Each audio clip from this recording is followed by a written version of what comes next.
দিবাগত রাতে অর্থাৎ 2 তারিখ রাত আনুমানিক 12টার পরে আমরা জানতে পারি যে পঞ্চগড় তেঁতুলিয়া এলাকায় কিছু ডাকাত দল বাহির থেকে প্রবেশ করেছে এবং জনমনে ডাকাতের আতঙ্ক বিরাজ করছে। এই প্রেক্ষিতে আমরা সংবাদ পেয়ে আমি এবং আমার অতিরিক্ত পুলিশ সুপার, যিনি পুলিশ সুপার পদে পদোন্নতিপ্রাপ্ত, তাকে নিয়ে আমরা প্ল্যান করে তেঁতুলিয়া সদর এবং ডিবির সমন্বয়ে আমরা 4টি টিমকে আমি সহ এবং আমার এডিশনাল এসপি সহ আমরা রওনা করি তেঁতুলিয়ার দিকে। সেখানে যাওয়ার পরে আমরা তাদের গতিবিধি লক্ষ্য করি এবং ইনফরমেশনের মাধ্যমে আমরা প্রযুক্তিগত ইনফরমেশনের মাধ্যমে গতিবিধি লক্ষ্য করি এবং ভোজনপুর এলাকায় তখন আমরা দ্রুত সেখানে যাই, গিয়ে ডাকাতদের সম্পর্কে, তাদের অবয়ব সম্পর্কে জানতে পারি।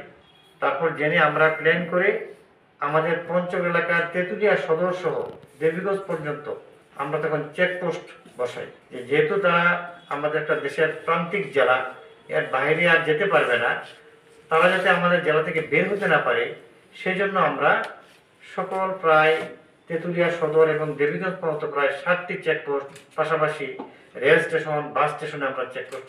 এই প্রেক্ষিতে যখন ভোরাত হয়ে যায় তখন ভোজনপুর এলাকায় আমাদের অতিরিক্ত পুলিশ সুপার শফিকুল ইসলাম, তার নেতৃত্বে ডিবির টিম ছিল, সেখানে একটি ট্রাক, হলুদ নীল রঙের একটা ট্রাক আটক করি। সেই ট্রাকের ড্রাইভারই ছিল ডাকাতের একজন প্রধান সদস্য।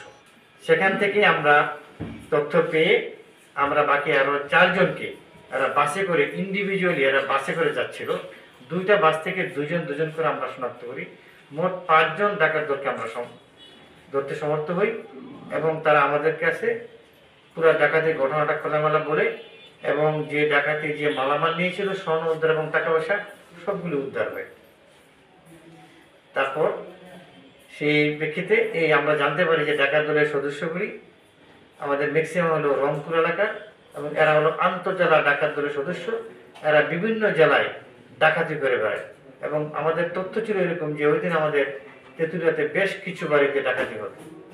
আলহামদুলিল্লাহ আপনাদের জনগণের প্রচেষ্টায় ওই দিন শত লোক আমাদেরকে সহযোগিতা করেছে। রাস্তায় আমি যখন যাচ্ছিলাম রাতে ভোজনপুর এলাকা, তেঁতুলিয়া এলাকার বিভিন্ন পয়েন্টে আমরা যখন চেকপোস্ট করেছিলাম, আমাদের সাথে জনগণ স্বতঃস্ফূর্তভাবে আমাদের সাথে অংশগ্রহণ করেছিল। পাশাপাশি আপনারা যারা মিডিয়ার ব্যক্তিত্ব যারা আছেন, সাংবাদিক, তারা আমাদেরকে সবসময় সহযোগিতা করেছে। আপনাদের সকলের সহযোগিতায় আমরা আলহামদুলিল্লাহ এই ডাকাত দলকে মাল সহ ধরতে সক্ষম হয়েছি। এখানে আমি বলছি যেখানে আমরা কি আলামত পেয়েছি, এটা আমরা একটু দেখি, আমরা একটা নোট করতে পারেন।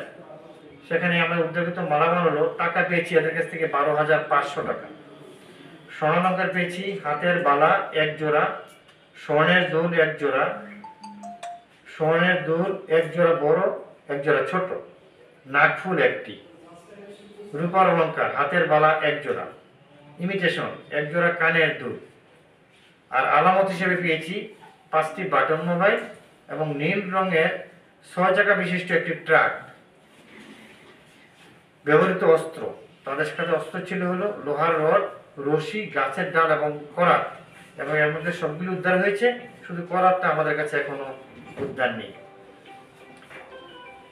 আর গ্রেফতারকৃত আসামিরা হলেন আইনাল হক, শরীফুল ইসলাম, হাসানুর, তহিদুল ইসলাম এবং আনোয়ার হোসেন, এবং তারা ম্যাক্সিমামই হলো রংপুর এলাকার সদস্য। ধন্যবাদ সবাইকে।